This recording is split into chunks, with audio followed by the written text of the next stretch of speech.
Okay, scary story fanatics. It's night 4, and we're getting ever closer to Halloween, a night of spooks, ghouls, and witchcraft. Which witch, you ask? Well, that depends on your meaning, but I think I've got you covered with this little bewitching tale. Cobblestones.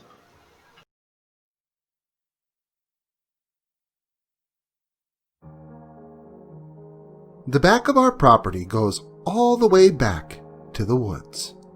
Mother and father said never to go into the woods, for many unseen dangers lurk there.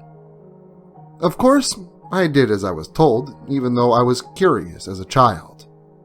Finally, I turned 16, and strange things started happening. I could start to hear whispers in the trees, but it was the trees. One day, I got up enough gumption to listen to the trees.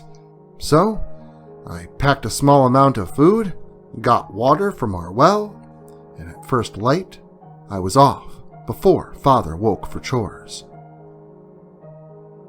I took a deep breath and took my first steps into the whispering woods.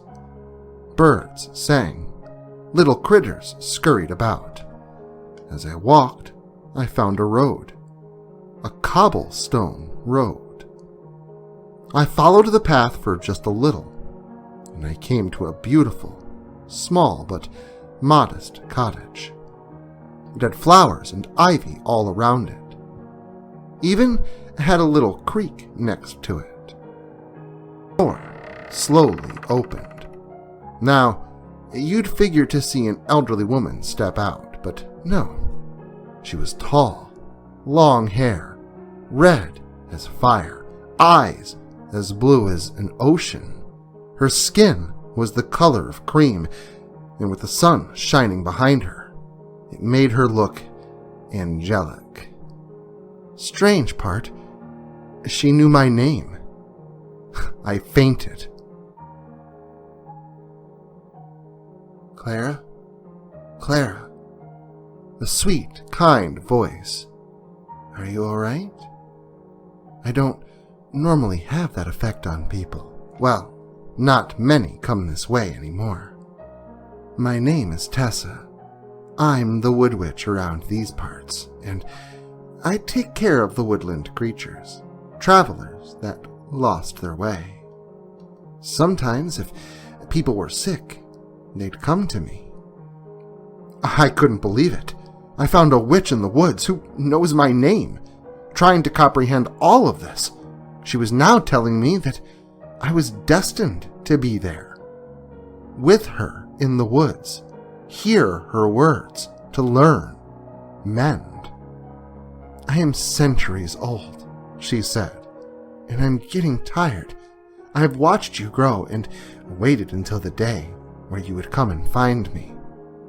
Your training begins tomorrow. Eat well, get rest. I woke up to the sun on my face from the window, the birds singing their morning songs, butterflies dancing in the garden. You're awake. I made you porridge and berries with some soothing hot mint and chamomile tea. Then we begin. Excuse me, Tessa. Thank you for all you've done for me, but when may I go home? Oh, dear. You see, you can't go back. The trees even called you to me. You don't know this, but you are a natural witch. You're supposed to be here. My time is almost up. You're taking my place. I was baffled, and I think my mouth was hanging open. How old are you? I asked Tessa, snidely. I'm as old as the oldest oak in the forest, she continues. Old, but now it's time to pass the knowledge I have to you. Feel honored, child. You are the only one since me, and no other before me. If you heard the trees whispering and nature calling, it led you to me. Your home you have now. You left today. You are now in your new home with a higher purpose. You have a lot to learn. Days flew by like minutes. Weeks flew by like days. I honestly loved my new home. I didn't miss my old home, stuck feeding the pigs and always smelling of muck, slop. Here, flowers, sweet grass, blooming trees. I picked up magic like it was second nature. I suppose being a natural witch helped. Potions and the knowledge of herbs was impeccable. Most of the spells I picked up quick, also noticing Tessa, my mentor, getting much, much older. I've learned all that Tessa could teach me, and I still have more to go, but Tessa will be gone forever. She said I needed to find a mate. My bloodline must go on. Tessa passed during the night, the first day of spring, so her body was given to the ground. Instantly, flowers covered the fresh dirt grave. She still had a little magic, even in her death.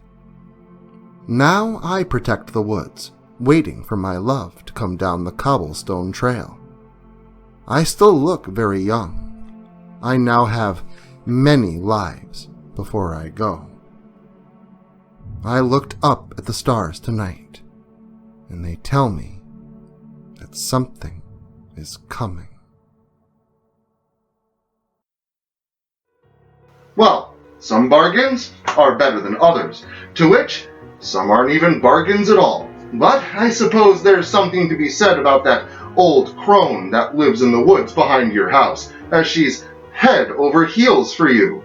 So, if you survive that bewitching passion with the ghastly, jump on your broomstick and fly by tomorrow for night 5 of our horror go-round. And don't forget to bring your significant other.